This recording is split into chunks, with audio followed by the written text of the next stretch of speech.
Hey everyone, Greta here. Today we'll be discussing the million-dollar question when we're doing bridge pose or wheel pose. Do the toes turn out or must they stay facing to the front? I'm sure you've been to yoga classes where teachers tell you one thing and another tells you something else. So I'm sure this is one of the cues. Let's do a bridge pose. Toes must face 12 o'clock. And then some people find it very difficult to do it. And some people feel it's bad when they turn the toes out. So which one is it? Before we actually talk about the toes, I think we should go further up the body and discuss what our hips do when we're doing a back bend. So when we're doing a back bend, the hips actually extend. And this is what I mean by hip extension. Oh great, my head is still in frame, great. Okay, so when we extend our hips is this.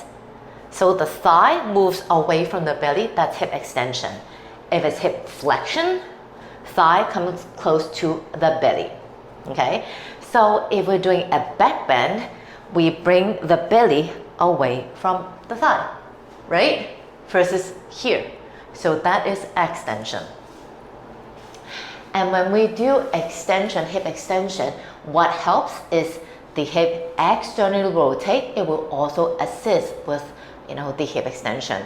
So what it means is, you see these hip bones, right? These two bony guys. So I'll place my hands right here, as you can see. If my hands are facing directly to the front and I lift my leg back, that's how far my leg could go. But if I slightly turn my hip out and away, as you can see my fingers, you can see more of the front of my fingers, I can go higher, right?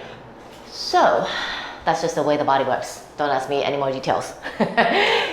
So based on this logic, if we do back bend, if we externally rotate the hip, that will help with lifting the hips a little bit higher. That will help with the hip extension. Hence our back bend could go a little bit deeper.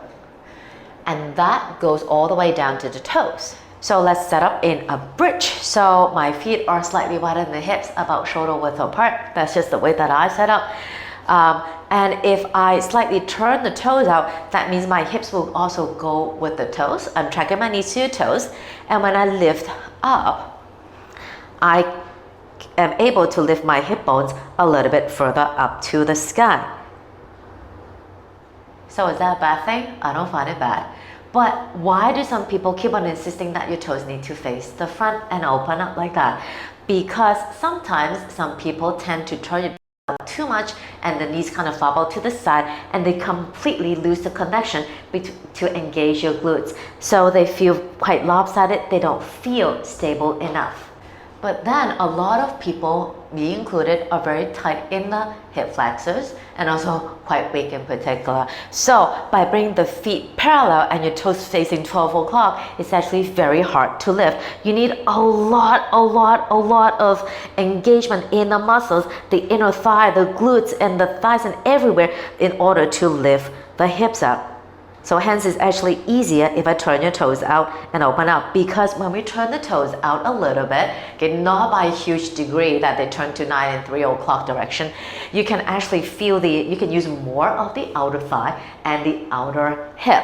And these two group of muscles are more prominent or are more willing to work in our everyday lives, rather than bringing the feet together, toes are facing 12 o'clock, and really asking the inner thigh muscles to do a lot of work. So if you ask me, if you are more new to this back bending world, it wouldn't hurt to just turn your toes out a bit out to the side. Okay, just bear in mind that your knees and your toes should track, so they should face the same direction. And when you lift up, you still want to feel these two bones you have the power to press these two bones up directly up to the sky. Rather than turning your toes out a lot, your knees out a lot, and you feel that no matter how you do, your hips are still quite low. Okay, so over time, if everything feels good, if you can start to feel the inner thigh muscles working a little bit more, and your glutes, your butt engaging a little bit more, then perhaps you can turn your toes a bit more forward and still able to lift. And that is why for some people, they would put a block between the inner thighs to lift up. And that is a tool to help you to train the activation of the inner thigh. So you don't rely too much on the outer thigh and the outer glute muscles, the outer hip muscles too much, that you kind of lose the point of having your hips, the pelvis coming up and facing the sky a little bit more. And for those kind of back bending, you need a lot of muscular activities happening in the lower region of the body so that when you lift up, the lower back feels spacious and happy. Next time when you do a bridge pose or maybe possibly a wheel pose, just check the front hip bones.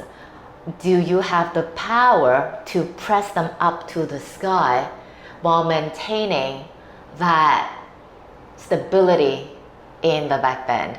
You don't feel wobbly, you don't feel in a collapse. You feel everything is structurally in place, aligned in according to your body, that you can just lift up using a lot of muscles to support the body and not just relying on your inborn flexibility.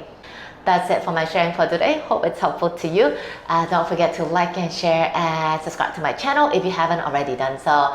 And if you'd like to practice with me, I do also teach back bending now. It's more about how to engage your muscles properly so that you can do a back bend safely. That's just for a more sustainable practice. Come practice with me. Drop me a message and I'll get back to you ASAP. I'll see you again soon. Take it easy.